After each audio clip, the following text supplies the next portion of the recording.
দুই প্রকার নারীদের রোজা আল্লাহ কখনোই কবুল করবেন না। এরা সারাদিন না খেয়ে কষ্ট করে রোজা রাখবে, বিনিময়ে আল্লাহ পাক তাদেরকে কোনো প্রতিদান দিবেন না। মেয়েরা কিন্তু পুরুষের তুলনায় বেশি রোজা রাখে, মেয়েরা পুরুষের তুলনায় বেশি নামাজ পড়ে, ধর্মের দিক থেকে মেয়েরা কিন্তু পুরুষের দিক থেকে অনেক আগায় আছে।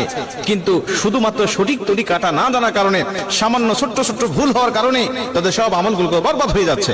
এজন্য নবী বুখারী বর্ণনায় বলছেন, উরিতুন নারা ফাইদা আকতারু আহলিহা নিসাউ ইয়াকফুর, আমি অধিকাংশ নারীদের স্থান দেখেছি জাহান্নামে, অধিকাংশ নারীরা জাহান্নামে চলে গেছে।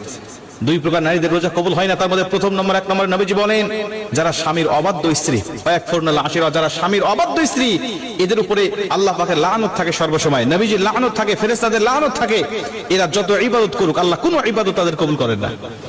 নবীজি সাল্লাল্লাহু আলাইহি ওয়াসাল্লাম বলেন, যাদের উপরে নারাজ রয়েছে স্বামী বৈধ কারণে, এরা যখন কবরে যাবে, এরা যখন হাসরের মাঠে উঠবে, মিজানের পাল্লায় যখন তাদের আমলনামাটা মাপ দেওয়া হবে, দেখা হবে একদম জিরো, তাদের কোনো আমলনামাটা আল্লাহ পাক কবুল করেন নাই, অথচ পাহাড় সমপরিমাণ সওয়াব তারা ইনকাম করেছিল।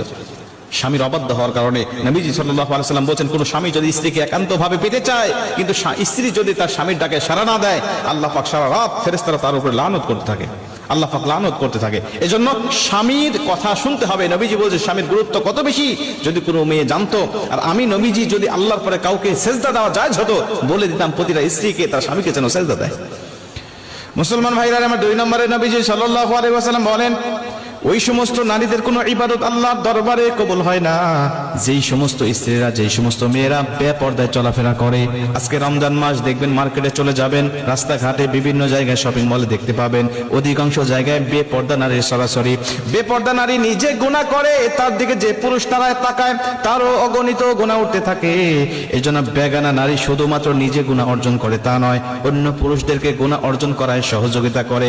অন্য পুরুষ গুনাহ করে যত গুনাহ ইনকাম করতে থাকে, ওর একটি পার্সেন্টেজ আল্লাহ পাক ওই মহিলার আমলনামায় দান করতে থাকে। বেপরদা নারী যারা, এদেরকে দেখে অন্য পুরুষের রোজা হালকা হবে, অন্য পুরুষের আমল নষ্ট হবে, অন্য পুরুষের চরিত্র নষ্ট হবে। আর ও বেপরদায় চলার কারণে আল্লাহ পাক তার আমলনামাটাকেও ঘাটতি করে দিবেন, তাকেও গুনাহ দিবেন, আল্লাহ পাক তার স্থানটাকেও জাহান্নামে করে দিবেন। এরা অনেক সওয়াব ইনকাম করেছে, অনেক নফল নামাজ পড়েছে, অনেক ফরজ রোজার পাশাপাশি নফল রোজাও রেখেছে, কিন্তু বিনিময়ে তাদের আমলনামাটা চির হয়ে থাকবে। কেন?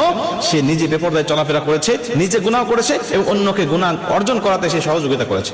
এজন্য আমি আপনাদেরকে অনুরোধ করব, যারা মহিলারা আমার আলোচনা শুনছেন, আপনারা অবশ্যই এই দুইটা বদ অভ্যাস যদি আপনার মধ্যে থেকে থাকে,